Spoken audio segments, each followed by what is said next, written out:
제가 키가 커가지고 밑에서 하는 게 좋을 것 같습니다. 안 그러면 고개가 아프시니까.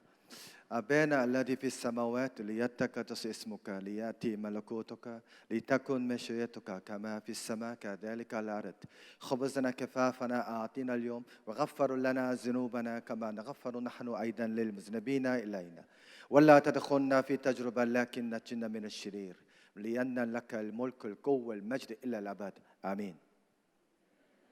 아멘 하겠습니다. 주기도문입니다. 이 언어는 아랍어라는 언어인데 중동과 북아프리카 무슬림들이 그리고 그쪽에 사시는 분들이 쓰시는 언어입니다. 이 주기도문의 첫 문장이 하늘에 계신 우리 아버지, 그렇죠? 아베나 알라디 비사마와트. 그 중동 지역에는요 예수님을 믿지 않고 있는 이슬람 종교를 믿고 있는 무슬림들이 굉장히 많습니다. 전 세계 약 16억이라고 합니다. 근데 그분들은요 하나님을 아버지라 부를 수가 없어요. 왜요? 자녀가 안 됐으니까. 그래서 그들에게 하나님이 아버지라는 걸 소개해주고 그들로 하여금 아베나 알라디 비사모왑 라고 하는 말을 할 수 있도록 이끌어주는 게 바로 선교입니다. 그래서 하나님이 아버지가 됐으면 전 자녀지 않습니까? 그러면 자녀는 아버지가 누군지를 정확히 알아야겠죠. 대통령의 자녀를 뭐라고 불러요? 네? 영부인은 알겠는데 잘 모르겠죠. 영어로는 first lady라고 그러는데 영어로는 이제 first kids라고 그러는데요. 첫 번째 자녀 뭐 이런 뜻이랍니다. 우리가 하나님이 아버지인데 하나님은 왕이시죠. 그러면 우리는 뭐예요? 저는 왕자님이고 여자분들은 공주님이에요. 제 말 맞습니까? 틀립니까? 자, 그런 의미로 옆 사람에게 남자만 왕자, 여자는 공주. 시작.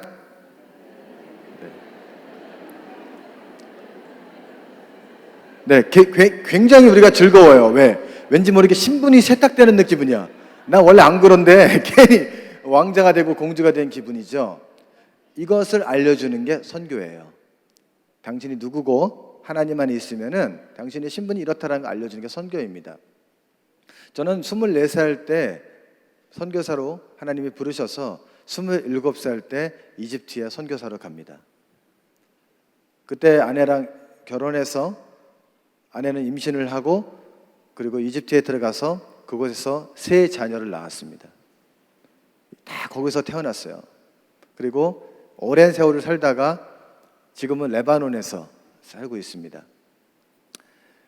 제가 선교사로 나가게 된 배경을 보면요 굉장히 재밌는 게 뭐냐면 저는 원래 예수님을 믿는 가정이 아니었어요. 근데 누군가에 의해서 제가 복음을 들었거든요. 그런데 저에게 복음을 전해준 분도 누군가에 의해서 복음을 들었어요. 또 그분도 누군가에서 들었고 누군가에 의해서 계속해서 복음이 전해져 내려옵니다. 그럼 어디까지 내려갈까요? 쭉 내려가면 우리가 정말 사랑하고 찬양하는 그 예수님께 내려가는 겁니다. 그래서 오늘 제가 이런 얘기를 해드리고 싶어요. 여러분, 예수님이 복음이 제자들을 통해서 이제 전해집니다. AD 300년에 아르메니아라는 나라가 전체가 기독교 국가가 되어집니다. 313년에는 로마 제국이 기독교 국가가 됩니다. 400년부터 1000년 요 사이에 유럽에는 굉장한 일들이 많았습니다. 서유럽 우리가 알고 있는 나라들 스페인, 독일 여러 나라들이 예수님을 알게 되었고요. 특별히 여러분 혹시 바이킹이라고 들어보셨어요? 바이킹? 바이킹 이게 모자 쓰고 뿔나고 해적 같은 그 바이킹 있잖아요. 이 바이킹이 서유럽에 내려와 가지고 막 노략질을 시작합니다. 여자들을 데려갑니다. 근데 그 여자들이 다 크리스찬들이었는데 그들과 바이킹이 결혼을 해요. 그래서 애가 태어났는데 그 엄마가 아이에게 예수님을 소개했겠죠. 그래서 그 아이가 성장해서 결혼해서 또 애를 낳고 해서 북유럽, 지금의 노르웨이, 스웨덴, 핀란드 이런 나라들이 다 기독교 국가가 되어집니다.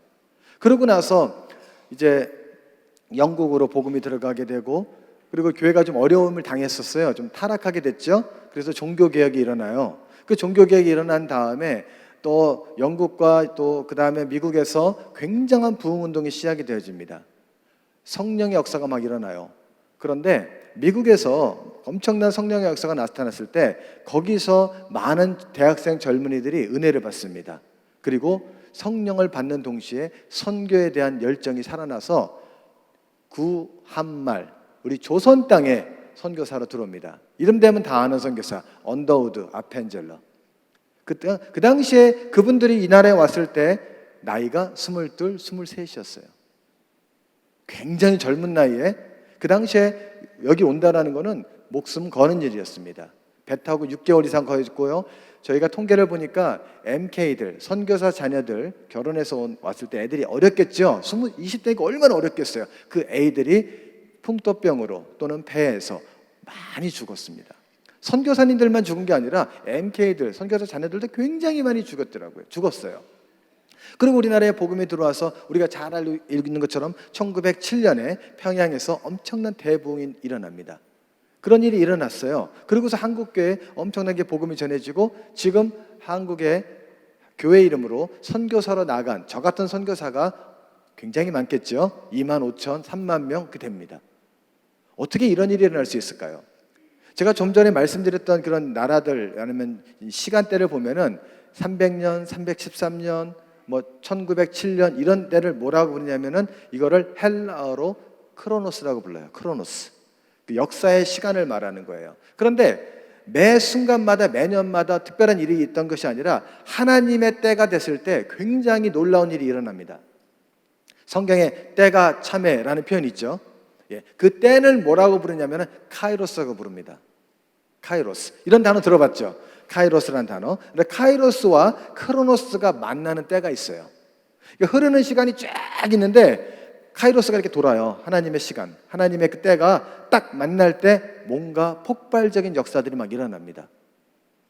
300년이 있었고요, 313년이 있었고요, 475년이 있었고요, 1513년 종교개혁도 있었고요, 1907년 평양 대부흥도 있었고요. 그런 일이 막 일어나서 대전에도 교회가 세워졌어요. 그래서 대전에 대형 침례교회가 생겼죠. 여러분이 누군가에 의해서 복음을 들었습니다. 이런 일들이 하나님의 역사인 거예요. 그리고 우리가 진짜 주목해야 될 것이 뭐냐면 하나님의 그 시간, 하나님의 카이로스와 이 인간의 그 흐르는 시간, 크로노스가 만나는 때가 있는데 그때를 주목해야 됩니다. 그러면 21세기 우리가 살고 있는 이 시대에 과연 그런 일이 일어날까요? 과연 크로노스와 카이로스가 만나는 그런 일들이 일어날까요? 우리가 상상을 초월하는, 우리가 예상할 수 없었던 일들이 일어난다면 과연 우리는 어떻게 반응해야 될까요? 오늘 함께 나누고 싶은 얘기가 그런 얘기입니다. PPT 올려주시면 좋겠습니다. PPT 올려주시고요. 네, 다음 눌러주시면은 이렇게 한번 올려주세요. 다음 해주시고요. 한 번 더 눌러주시면 영상이 나옵니다. 여기 보시면은 하얀색을 집중해서 보십시오. 저것이 로마 제국, 하얀색이 기독교 복음화 지역입니다. 기독교 복음이 어떻게 전 세계로 흩어졌는지 처음부터 쫙 드러납니다. 굉장히 빠른 속도로 복음이 전해지고, 자, 그리고 600년 들어서면서 녹색이 등장합니다. 이것이 이슬람 종교입니다. 이슬람 종교가 등장해서 바로 기독교를 초토화시킵니다. 그리고 기독교는 쇠퇴하게 됐고, 근데 다시 한번 또 하나님의 역사가 시작돼서 기독교가 확산되어집니다. 이렇게 역사가 진행되는 가운데 있다가 또 어떤 한 나라가 또 등장합니다. 저거는 원나라입니다. 징기스칸 아시죠?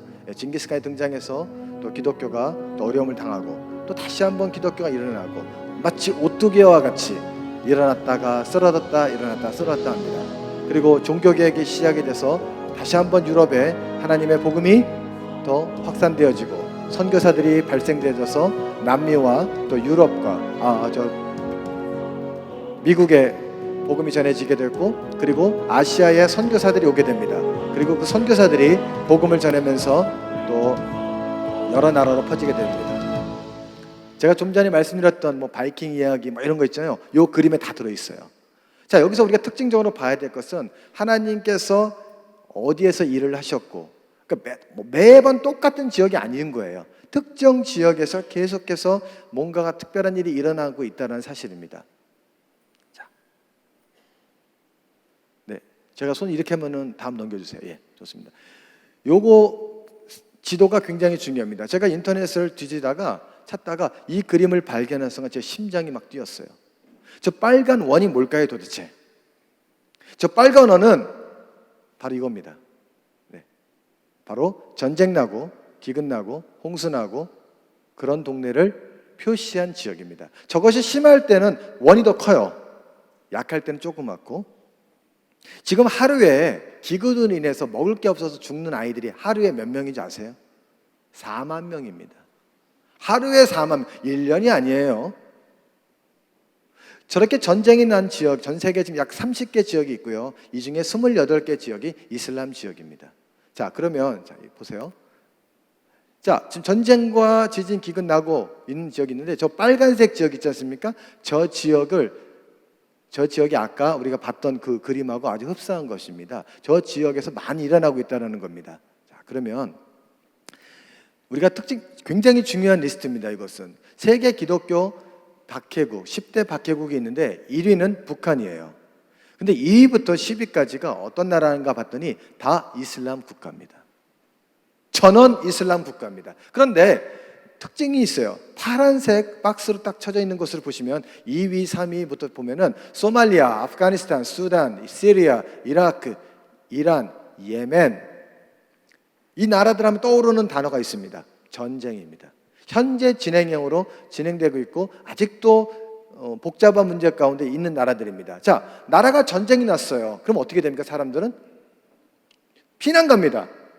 근데 어르신들 기억나죠? 6.25 났을 때 어떻게 됩니까? 다 피난 가요. 왜요? 거기 있다가 다 죽으니까. 여기 사람들도 그런 핍박과 그런 어려움 때문에 그 나라를 떠나게 됩니다. 자, 그래서 사람들이 금방 보셨던 그 나라들이 있는 지역이에요. 화살표명을 보면 다 북쪽으로 올라갑니다. 어디예요? 유럽으로 올라가고 있어요. 저 아프간에 있는 사람이 유럽에 가 있고요. 이란에 있는 사람이 터키에 가 있고 유럽에 가 있고요. 아프리카에 있는 사람들이 수많은 사람들이 지금 유럽으로 향해서 가고 있습니다. 굉장히 놀라운 사실입니다. 제가 레바논에 살고 있는데요. 유럽에 자주 가요. 이유는 바로 이것 때문에 그렇습니다. 제가 보니까 레바논에서 그리스를 한번 갔습니다. 근데 그리스에서 누구를 만나냐면은 아프간 사람들을 만나게 됐습니다. 여러분 10년 전에 우리나라에 어떤 일이 있었는지 아세요? 아프간에서 어느 한 교회가 단기 선교를 갔는데 목사님 2명이 순교를 당합니다. 그래서 거기에 있던 많은 한국 교회가 엄청나게 그때 당시에 그냥 지탄을 받게 됩니다. 위험한 데 갔다고. 그런데 지금 아프간 사람들을 선교하려면 어디 가면 되는지 아세요, 여러분? 아프간에는 지금도 우리는 못 들어갑니다. 근데 그리스에 가면 아프간 사람들이 그렇게 많습니다. 독일에 가면 그렇게 많습니다. 그 핍박받았던 어려움을 당했던 그 교회가 있지 않습니까? 선교사를 어디로 보낸지 아십니까? 그리스로 보냈습니다. 그리스 사람을 선교하는 게 아니라 아프간 사람을 선교하러 간 겁니다. 이란에 있던 선교사들이 굉장히 많이 추방당했습니다. 지금도 이란은 한국 선교사가 들어가기가 굉장히 어렵습니다. 그런데 이란에 있던 선교사들이 어디로 갔냐? 터키로 갔습니다. 왜냐하면 터키에 갔더니 정말 많은 이란 사람들이 와 있는 거예요. 지금 목사님이 터키에 계시잖아요. 근데 그 터키에 어떤 일이 있냐면은 많은 이란 사람들이 있는데 이 사람들이 예수님을 아는 사람들이 많아요. 놀랍게도. 그래서 이란 사람 중심으로 교회가 세워졌는데 놀라운 사실은 이란 난민 교회가 터키 원주민 교회보다 숫자가 더 많습니다. 아니 어떻게 이란 사람을 터키에서 그것도 그 사람들을 선교하고 교회를 세우고 그들을 사역자로 세울 수 있다니 놀랍지 않으십니까? 왜 이런 일이 벌어질까요? 바로 이런 전쟁, 기근, 지진 이런 일이 일어나서 그 나라에서 다른 나라로 옮기는 이런 난민들이 이동한 것이죠. 저게 난민 하이웨이라는 곳입니다. 여러분 많은 아랍 난민들, 특히 시리아 난민들, 이라크 난민들 우리가 뉴스에서 많이 봤지 않습니까? 이분들이 터키를 경유해서 유럽, 특히 독일로 가는 것이 그들의 소망입니다. 정말 많은 사람들이 배를 타고 갑니다. 저 배에 타다가 많이 죽어요, 사람들이. 지중해에서 생선을 잡을 수 있잖아요, 고기. 근데 그 생선은 안 먹는데요.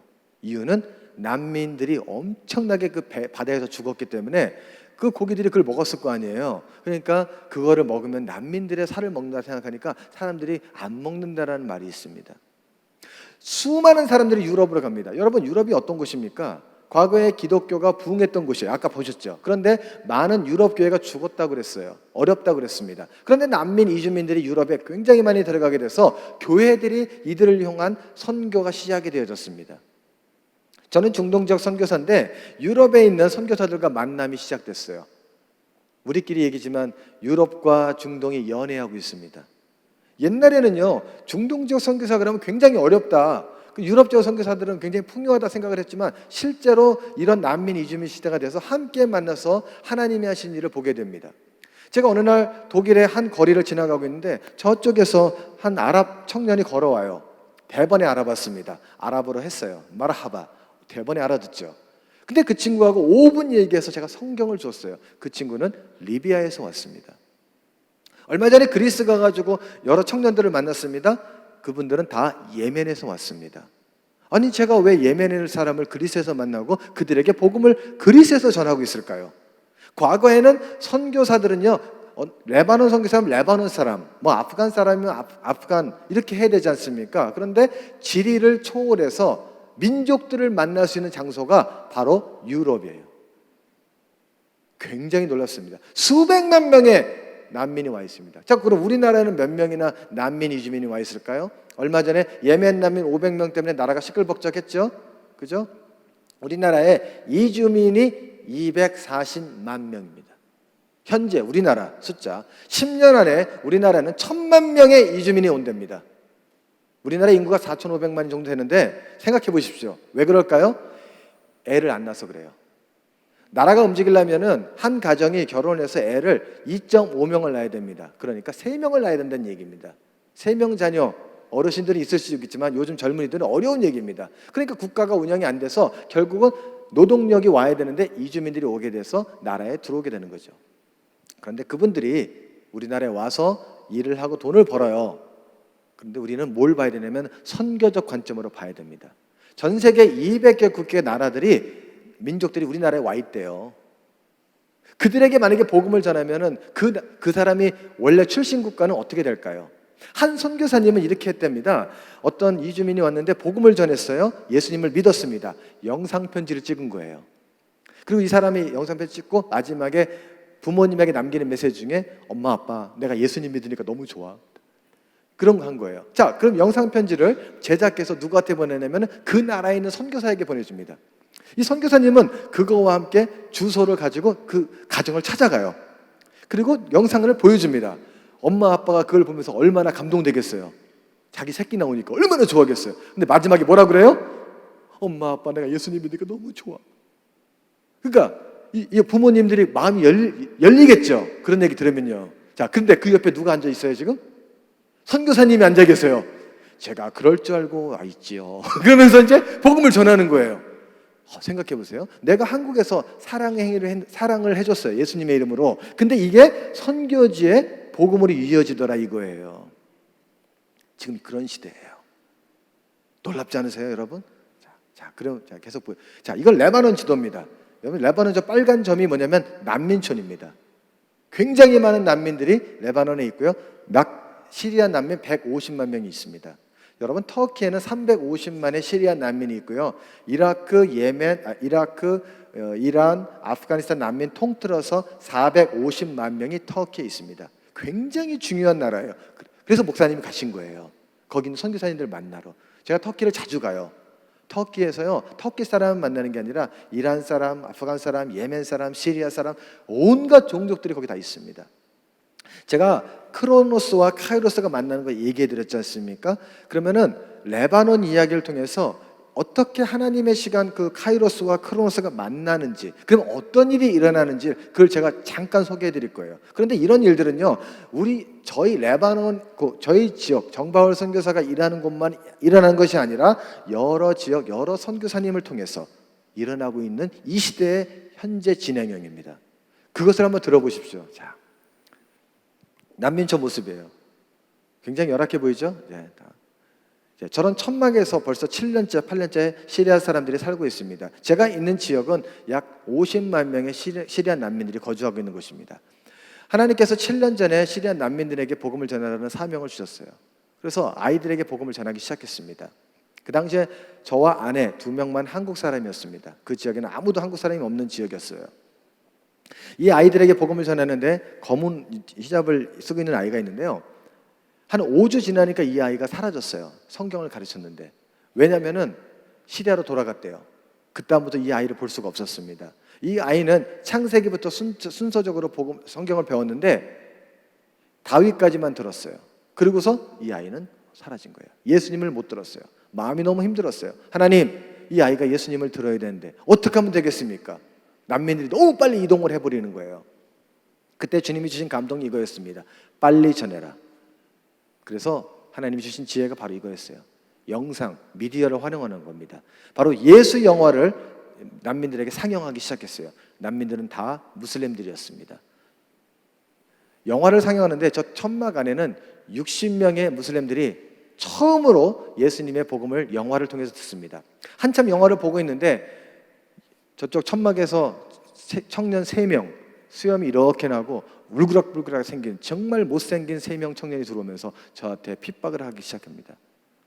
어떻게 기독교인이 무슬림들에게 와서 예수 영화를 보여주냐고 막 소리를 질러댑니다. 저는 다리가 후두를 떨리고 오늘 죽었구나 그런 생각을 갖게 되었어요. 그런데 갑자기 그 천막 주인이 벌떡 일어나서 야! 내가 허락해서 한 건데 네가 뭔 상관이야 나가! 쫓아냅니다. 세상에 무슬림을 쫓아내니까 너무나 감격스럽더라고요. 그래서 영화를 끝까지 상영했어요. 그리고서 복음을 전하고 전 나왔는데 다시는 그 난민촌에 못 갔습니다. 이유는 그 3명의 못생긴 청년 때문에. 그런데요, 얼마 후에 길을 지나가다가 그 아저씨를 만났어요. 교회 다닌대요. 얼마 후에 만났는데 침례받았대요. 그리고서 4년 만에 그 아저씨를 다시 만납니다. 지금 제자훈련 받고 있습니다. 이 아저씨는요, 자녀가 15명입니다. 기절할 노릇이죠. 부인이 2명이에요. 무슬림은 4명까지 결혼할 수 있으니까. 이런 식으로 해서 복음을 전하게 된 거예요. 그런데 재미있는 사실은 이렇게 예수 영화를 본 사람들이 그날 밤에 꿈에 예수님을 만나는 경우가 굉장히 많습니다. 꿈에 예수님 나타나고. 지난 부활절에는요, 어떤 아주머니가 저 예배 드리고 있는데 찾아왔어요. 꿈에 예수님 봤다고 찾아온 거예요. 근데 그 꿈에 예수님이 손에 십자가 그 몹자국이 나 있더래요.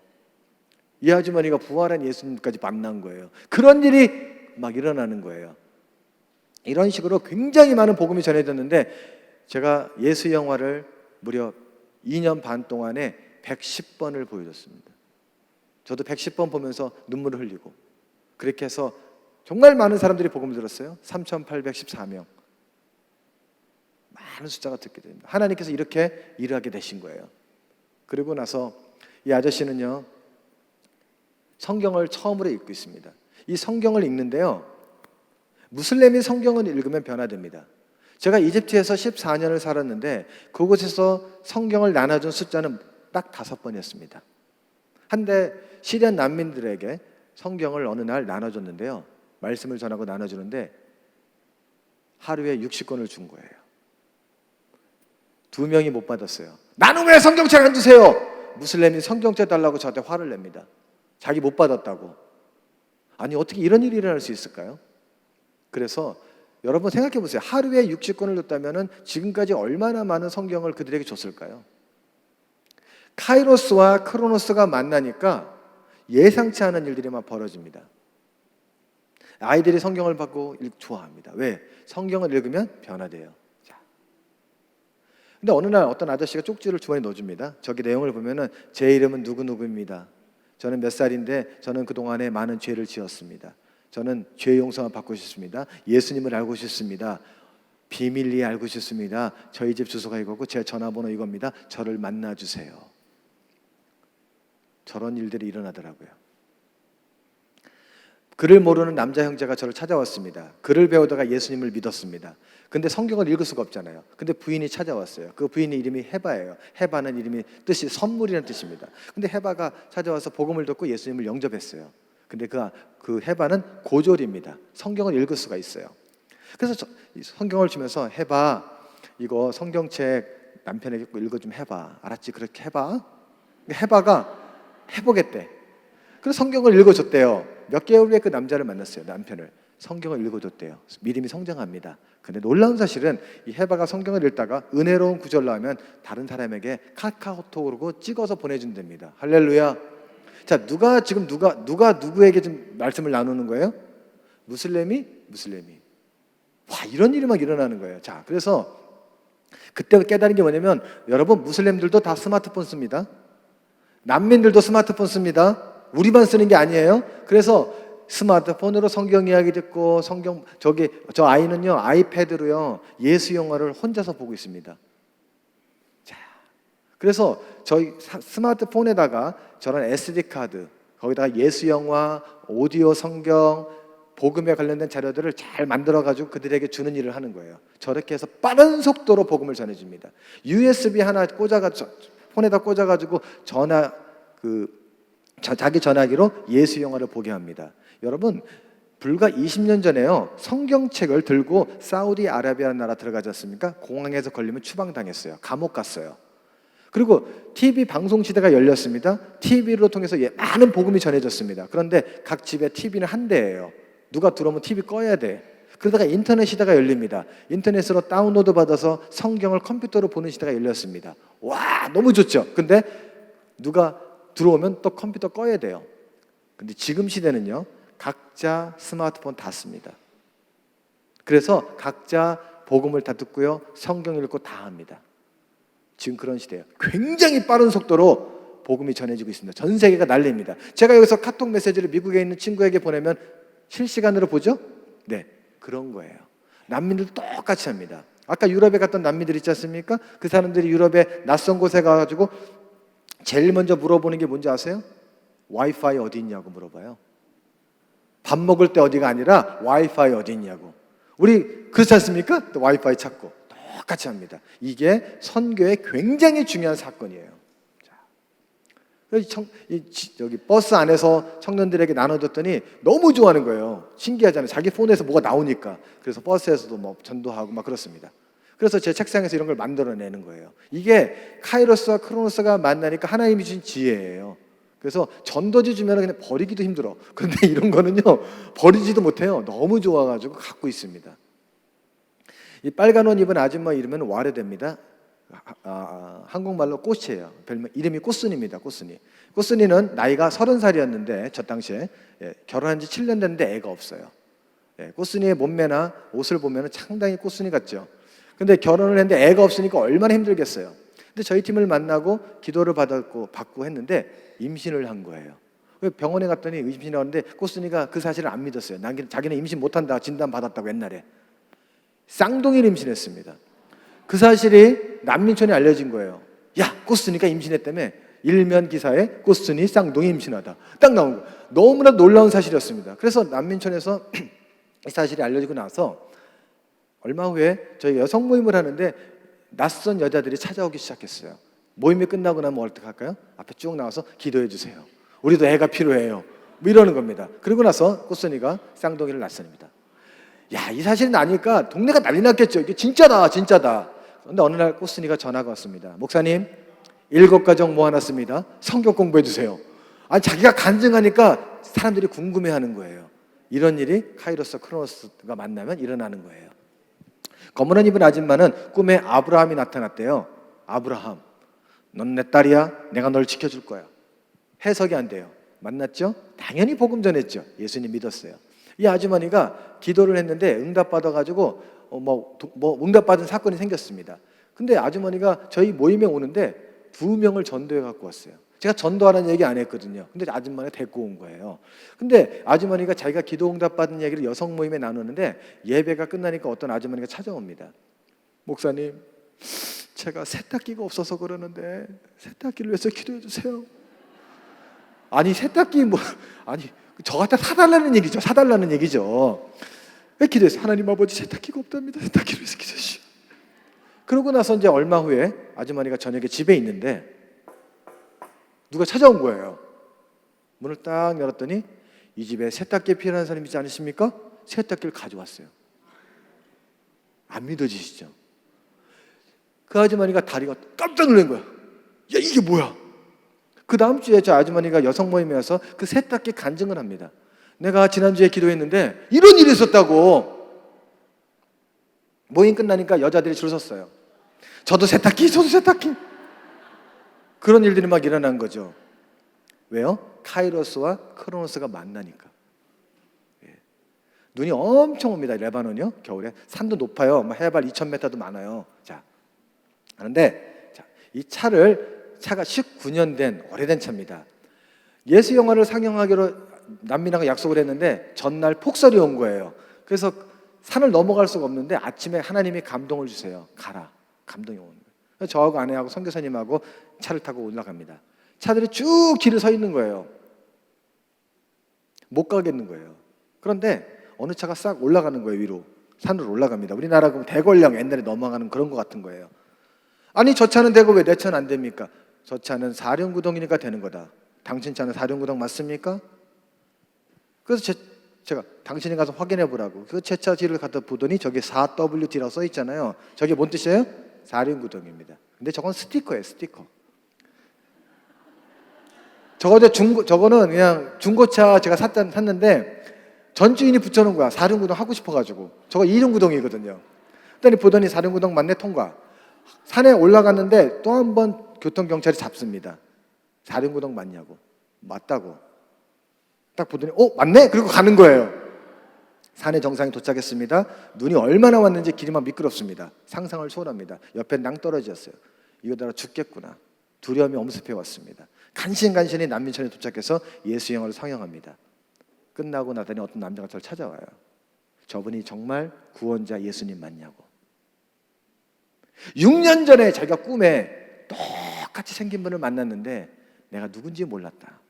지금 오늘이서야 6년 만에 그분이 예수님이라는 걸 알았다. 그리고 그분이 감격적으로 성경을 받고 하나님을 알아가기 시작했어요. 저는 이 사건을 통해서 너는 복음을 위해서 목숨을 걸 수 있겠느냐.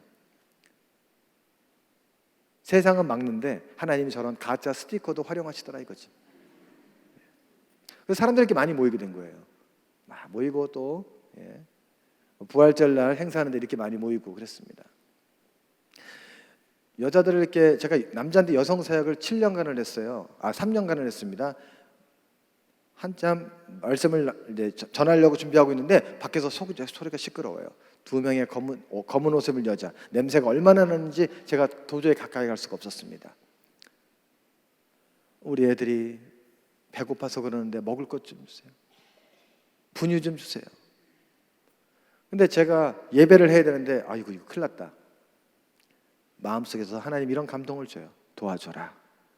그리고 제가 센터에 차 운전해서 왕복 10분 운전해가지고 그 분유랑 식량이랑 가져서 그 아주머니에게 전달해 줬습니다. 그리고 저는 이제 예배를 다시 들어왔어요. 예배를 마치고 집에 돌아왔는데 저녁에 이렇게 가만히 하루를 생각하면서 기도하고 있는데 갑자기 제 안에서 이런 음성이 들리는 것 같았어요. 내가 오늘 너를 만났다. 깜짝 놀랐어요. 그날 제가 만난 사람들을 잘 생각해 봤습니다. 다 난민이었어요. 가난하고 헐벗은 사람들. 그런데 주님, 제가 언제 주님을 만났습니까? 라고 물었을 때 그때 주님이 이렇게 말씀하시는 거예요. 내가 배고플 때 네가 먹을 걸 주었고, 내가 목마를 때 네가 마실 걸 주었고, 아플 때, 헐벗었을 때, 감옥에 있을 때 네가 날 찾아와 도와줬잖아. 지극히 작은 자에게 한 것이 곧 내게 한 거야. 그때 저는 하염없는 눈물을 흘릴 수밖에 없었습니다. 여러분, 저렇게 많은 사람들이 찾아와서 맨날 도와달라고 그러면 얼마나 짜증나겠어요. 힘들겠어요. 그러다 하다 보니까 처음에는 순수한 마음을 하다가 점점점 마음이 힘들어졌는데 그때 주님이 나타나셔서 이렇게 저에게 말씀하시는 거예요. 그들이 바로 예수다. 그때 많이 회개했어요. 이렇게 카이로스와 크로노스가 만나니까 굉장히 많은 일이 벌어집니다. 그런데 제가 자꾸 인간적인 생각을 하게 될 수밖에 없더라고요. 또 힘드니까. 하지만 그 사건을 통해서 많은 깨달음을 갖게 되었습니다. 그 다음 날부터 난민촌에 가서 검은 옷 입은 여자들만 돌아다니면은 순간적으로 조심합니다. 왜? 예수님인 줄 알고 착각합니다. 터키에서, 제가 아까 말씀드렸죠? 터키에서 난민들에게 복음을 전하는 모습이에요. 이건 그리스에서 예멘 사람에게 전하는 겁니다. 아니 어떻게 이런 일이 일어날까요? 어느 날 주님이 이런 감동을 주십니다. 남자들에게 복음을 전하라. 저녁에 가서야 만납니다. 아내는 퇴근하고 집에 돌아갔는데 저는 난민촌에 남아서 그들에게 전도를 하기 시작했어요. 그런데 잘 곳이 없었어요. 어느 분이 예비해둔 그 창고 같은 곳이 있었습니다. 근데 너무 추워가지고 뜨거운 물이 안 나와서 머리를 감으면 머리가 얼고 막 두통이 생기고 힘들었습니다. 근데 아내가 저보고 여보 배고플 때 밥 먹어? 그러고서 도시락을 싸줬어요. 그리고 이제 복음을 주님 막 이렇게 일하시니까 저도 막 열심히 했죠. 밤 10시간 했는데 배고파서 밥을 먹어야겠다 싶어서 이제 생각이 나서 차에 가서 도시락을 갖고 왔더니 밥이 다 깡깡깡 얼었어요. 저 날씨니까. 그래도 먹어야지. 그래서 숟가락으로 축 넣었더니 우지직 얼음이 깨집니다. 그래서 숟가락을 떠서 입에다 탁 넣었는데 그 찬기가 입에서 확 돌면서 제 눈을 때리는 거예요. 그리고 뜨거운 눈물을 흘리게 되었습니다. 콧물 눈물 막 범벅 흘리면서 내가 이런 개고생을 하면서까지 이렇게 해야 되나, 이런 생각을 한 것이 아니라 그때 주님이 이런 감동을 줘요. 네가 바로 선교사다. 너는 그럼에도 불구하고 하겠느냐. 제가 그런 감동을 주님이 주시니까 얼음밥을 순식간에 다 먹어버렸어요. 눈물이 아마 얼음을 녹인 것 같아요. 얼마나 감격스럽던지. 이렇게까지 하면서 복음을 전할 수 있는 거, 그리고 카이로스와 크로노스가 만나는 현장에 내가 있다는 사실, 그것이 너무나도 감격스러웠습니다. 얼마 후에 미국에 한 선교사님이 오셨어요. 미국 분이에요. 제가 이 얘기를 했어요. 얼음밥 간증을 했더니 당신 미쳤다고, 그러다가 입 돌아가고 죽으면 어떡할 거냐고. 내가 예수 안에서 미쳐서 그게 가능하다. 근데 이분이 그 다음 달에요 돈을 보내왔어요. 제발 좋은 집 얻어서 살으라고 거금을 보냈습니다. 그래서 좋은 집, 뜨거운 물 펑펑 나오는 곳에서 딱 한 번 얼음밥 먹었어요. 제가 그 다음부터 우리 저희 선교사님들 만나면 이런 말을 합니다. 얼음밥을 먹지 않으면 선교를 논하지 말아라. 굉장히 중요한 사실이에요. 여러분, 선교사는요 굉장히 행복한 사람입니다. 왠지 아십니까? 기도하고 싶다 기도하죠. 전도하고 싶다 전도하죠. 하나님과 동행하려고 촉각에 곤두서 있습니다. 세상에서 가장 행복한 사람이 선교사예요. 선교사는요 육신적으로 보면 고생하는 것처럼 보이지만, 제가 좀 전에 말씀드린 그런 스토리들요 생각해 보세요. 아브라함도 하나님이 이삭 바치라고 그랬어요. 다 시련과 역경을 거쳤습니다. 우리가 알고 있는 사도들, 베드로, 야고, 이런 모든 사도들이 어떻게 죽었는지 너무나 잘 알고 있지 않습니까? 그렇게 복음을 전한 사도들도 뭐가 잘못된 게 아닌데 그렇게 순교하셨어요. 복음을 위해서 산다라는 게 가장 행복한 사람입니다. 할렐루야.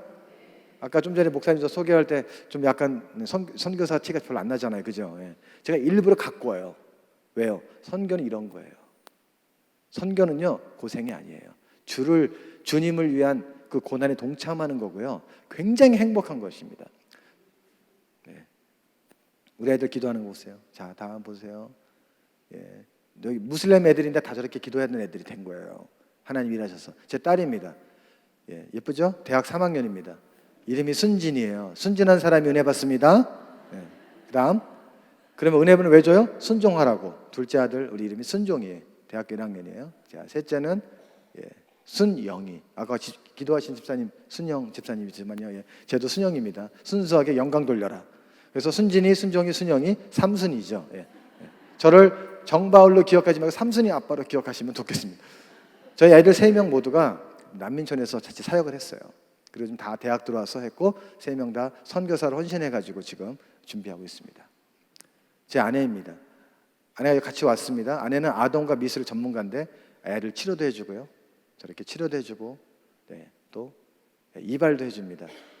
굉장히 솜씨가 많습니다. 사모는 위대합니다. 저건 정말 그 염색하는 거로 보이지만 실제로는 이 잡아주는 모습입니다. 이제 애들이 많거든요. 거기에 오늘 여보 애 신발 봐봐, 신발에 깔창이 없네. 아내는 바쁩니다. 센터를 지적지적하면서 신발을 찾아냅니다. 그래서 그 아이에게 신발을 신겨주고, 전쟁 때문에 어려움이 있어요. 학교를 적응을 못해요. 아우 얘들아. 그러면 애들이 막 수업 시간에 울기도 하거든요. 그러면 이렇게 어유 어유 누구예요? 엄마 해주는 거예요. 애들한테 아랍어도 가르치고, 예. 제 아내가 아이들에게 아랍어를 가르치는 한국인입니다. 굉장하죠? 예. 그리고 제 아내가 정말 이 허그를 한번 당하면 중독성이 있습니다. 난민 여자들이 너무 좋아해요. 남편보다 더 좋대요. 그리고 저렇게 친구가 되는 거예요. 사실 저희가 난민 선교하면서 우리 가족이 다 회복됐고요. 우리 가족이 정말로 하나님이 은혜가 뭔지를 알게 되었습니다. 제 가족 사진이에요. 제가 이걸 보여드린 목적은요, 선교가 이렇게 행복한 거라는 걸 알려주고 싶어서 그래요. 저희 스태프들, 저는 사실 이런 모든 이야기들은요, 저 혼자만의 이야기가 아니라 함께 만들어간 이야기예요. 저기 한 사람 한 사람 스토리가 있습니다. 근데 저 중에는요, 예수 믿는다는 이유 때문에 매를 맞고요.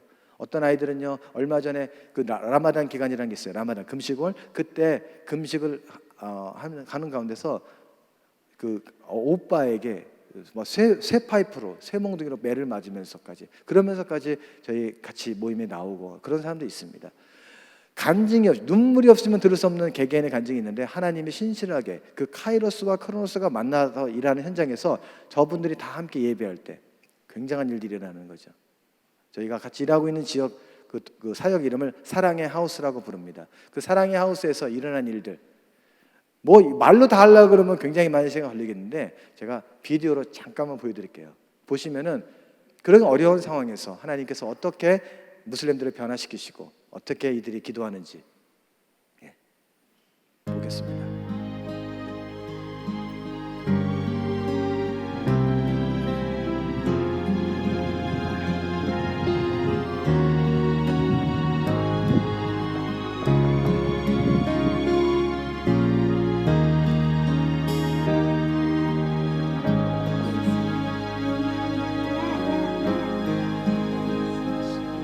어둠 속에 매이던 내 영혼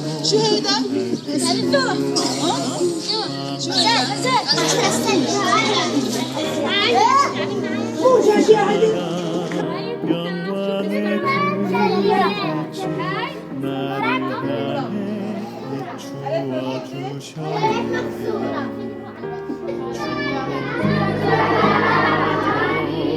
붉은 내 죄 그리스도의 피로 씻겨 완전한 사랑 주님의 은혜로 새 생명 주께 얻었네. 은혜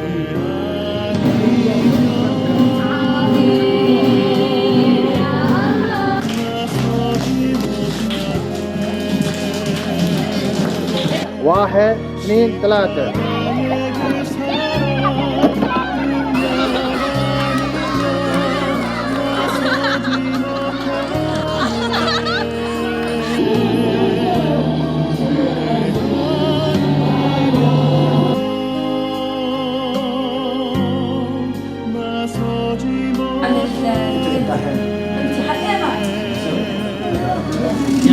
놀라운 사랑 그네 아니면 나서지 못하네. ورأى إبراهيم كبشا فأخذه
마무리하겠습니다.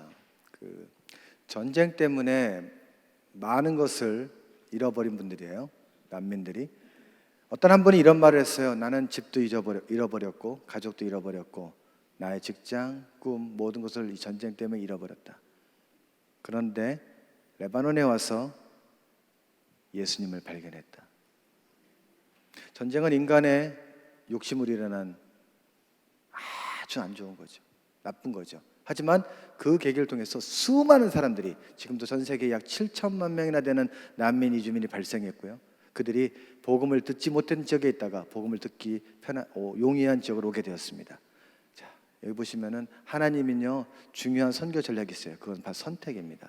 카이로스와 크로노스가 만날 때 그럼 나는 뭘 할 거냐? 하나님은 사람을 선택하셔서 그 사람을 다루시고 그 사람 하나님이 뜻에 합하게, 그리고 그 역사 가운데 동참시키기 위해서 준비시키십니다. 그래서 그러한 선택의 길로 들어서는 사람은 이렇게 기도해야 됩니다. 자, 같이 읽겠습니다. 시작. 하나님께서 하시는 일을 보고 발견하게 하소서. 그리고 그 일에 참여하는 영광을. 나의 개인적인 제목, 가정을 위해서, 직장을 위해서, 학업을 위해서, 미래를 위해서 기도하는 거 중요합니다. 하지만 진짜 하나님의 그 카이로스와 크로노스가 만난 이 시대에 우리가 살고 있는데, 이때 우리가 가장 주목해야 될 것은 뭐냐? 하나님이 하시는 일이에요. 하나님 내가 그 일을 보게 해주십시오. 그 일을 발견하게 해주십시오.